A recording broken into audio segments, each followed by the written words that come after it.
So hello guys, welcome to MCTI. इस video में हम लेकर आ चुके हैं, जैसा कि मैंने पिछले वीडियो में कहा था, कि सेशन नंबर 23। सो चलिए फटाफट से करते हैं शुरू। तो ये मैं आ चुका हूँ अपने फर्स्ट नॉलेज चेक में, जिसमें टोटल 2 क्वेश्चंस है।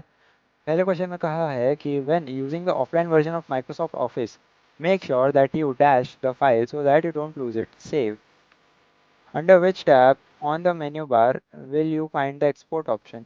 तो फाइल टैब के अंदर आपको मिल जाएगा एक्सपोर्ट का ऑप्शन। इसी के साथ आपका फर्स्ट नॉलेज चेक यहाँ पे होता है ख़त्म।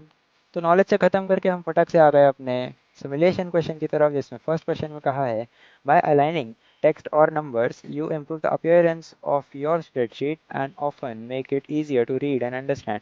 Hence align the selected text at centre. तो ये जो भी टेक्स्ट आप यहाँ पे सिलेक्टेड है, इन सबको आपको सेंटर अलाइनमेंट दे देना है। तो सिंपली आपको यहाँ पे टिक करना है और बस इतना करके आपका फर्स्ट क्वेश्चन होता है सॉल्व। सेकेंड क्वेश्चन में कहा है use of save as makes copy of working sheet and keeps original sheet intact. So save the given sheet on your desktop using save as with the name family tree generator. Okay, तो हमें simply file tab में आ जाना है, save as पे click करके desktop select कर लेना है। वहाँ से आपको जस्ट यहाँ पे क्लिक करना है फाइल नेम वाले टेक्स्ट बॉक्स पे, वहाँ पे लिख के आ जाएगा फैमिली ट्री जनरेटर। अब इतना करने के बाद आपको करना है सेव, जिससे कि आपका दूसरा सवाल आपके सिमुलेशन क्वेश्चन का होता है सॉल्व। और यहाँ हम करते हैं एंड एग्जाम। तो सेल्फ पाथ लर्निंग में भी टोटल 5 क्वेश्चन है। फर्स्ट क्वेश्चन में कुछ इस प्रकार हमें पूछा गया है, identify which of the following images displays a family tree. तो आपको यहाँ पे क्लियरली दिख रहा है फैमिली ट्री जनरेटर है। You want to align the text in a cell with its centre, which alignment option will you choose to do so. तो आपको सेंटर में अगर करना है तो आपने अभी देखा था कि मैंने ये वाला ऑप्शन सिलेक्ट किया था, ठीक है। You can click on save और save as both to save a new file of MS Excel. तो इसका आंसर ट्रू है। Your friend is customizing a family tree generator template in MS Excel. He wants to know how he can reset the details of family members in the file. Choose the right option to do so. Reset family members. Which of the following keys will you use to move the next row when editing a family tree generator in MS Excel? Enter पे शायद click करेंगे हम, और यहाँ पे हमने कर दिया है सभी क्वेश्चन को सॉल्व। चलिए एंड एग्जाम करते हैं और बढ़ते हैं अपने गाइडेड डू इट योरसेल्फ की तरफ। सो गाइडेड डू इट योरसेल्फ में टोटल 5 क्वेश्चन है। ओके ठीक है, बहुत अच्छी बात है। और फर्स्ट क्वेश्चन में क्या कहा है देख लेंगे। In the family tree workbook Excel sheet delete the tree image and save the file using file tab save as. तो ये जो ट्री का इमेज है, इसको आपको डिलीट करना है। तो पहले तो ट्री वाली को इमेज को सिलेक्ट कर लेना है और फिर अपने कीबोर्ड से बैक स्पेस या फिर डिलीट बटन पे क्लिक कर लेना है, ठीक है। उसके बाद फाइल टैब में आकर सेव एज पे क्लिक करेंगे हम, और अगेन फिर डेस्कटॉप में आपको सिलेक्ट कर लेना है। भले यहाँ पे डेस्कटॉप कुछ कहा नहीं है, बट डेस्कटॉप में आप नॉर्मली करते हैं हम, तो डेस्कटॉप सेलेक्ट करके आपको कर लेना है सेव और फिर करना है सब।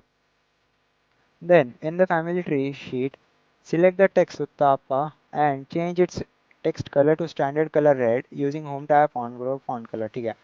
तो आपको पहले तो इससे तापा पे करना है सिलेक्ट, फिर होम टैब के फॉन्ट ग्रुप में से आपको ये मिलेगा फॉन्ट कलर का option.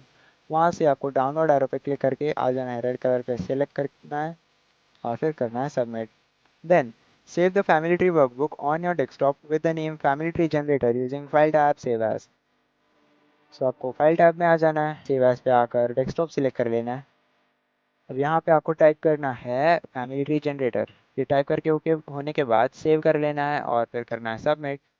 Then in the family tree sheet select the node या फिर cell Rakesh, make it centre align using home tab alignment group. तो ये मैंने राकेश पे करना है क्लिक मुझे, और फिर सेंटर अलाइनमेंट देने के लिए होम टैब के अलाइनमेंट ग्रुप से ये वाला ऑप्शन देखने मिलेगा मुझे, उस पर करना है क्लिक और फिर करते हैं सबमिट। तो गाइडेड डू इट योरसेल्फ का ये आखिरी सवाल है। In the family members sheet select the B2 cell and enter the family tree generator text. पहले तो मैं B2 सेलेक्ट कर लेता हूँ, ठीक है। तो वहाँ से मुझे फैमिली ट्री जनरेटर यहाँ पे लिखना है पहले। कि मैंने फैमिली ट्री जनरेटर लिख दिया। अब इसे क्या करना है, apply bold and italic effect using home tab font group, ठीक है। तो अब यहाँ पे आपको सिलेक्ट कर लेना है पूरा, होम टैब के फॉन्ट ग्रुप में से बोल्ड एंड इटैलिक दोनों भी अप्लाई करके करना है सबमिट। इसी के साथ गाइडेड डू इट योरसेल्फ के सभी क्वेश्चंस यहाँ पे होते हैं खत्म। तो चलिए बढ़ते हैं अपने सेशन कंप्लीशन टेस्ट की तरफ। और ये हम आ चुके हैं अपने सेशन कंप्लीशन टेस्ट की तरफ, जिसमें टोटल 10 क्वेश्चंस है। पहले सवाल में कहा है कि while assembling a PC you connect the RAM in the wrong slot, what could happen? Computer will not start. You want to store your project files permanently. Which component will you use? Permanently store करना है तो hard disk में आपको रखना पड़ेगा। Your gaming PC heats up quickly during play, which part should you check first? Cooling fans. If a computer has a faulty motherboard, which problem is most likely? Computer will not function at all. Why would a technician add extra RAM to a computer? To run more programs at the same time. During a system check, you find that data disappears after the computer is turned off. Which type of memory is this? So I think it's RAM. In a computer lab, the teacher asks student to find the part that stores the BIOS. It's ROM. Your class is repairing an old desktop and someone removes the power cable from the SMPS. What will happen? No component will receive power.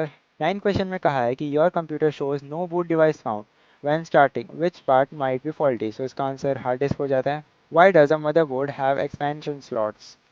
To add extra components like sound or graphics card. और यहाँ पे 23 number का session आपका होता है ख़त्म। I hope आपको video पसंद आया होगा। नेक्स्ट वीडियो में हम लेकर आएंगे सेशन नंबर 24। तो तब तक के लिए बने रहिए हमारे साथ। Thanks for watching.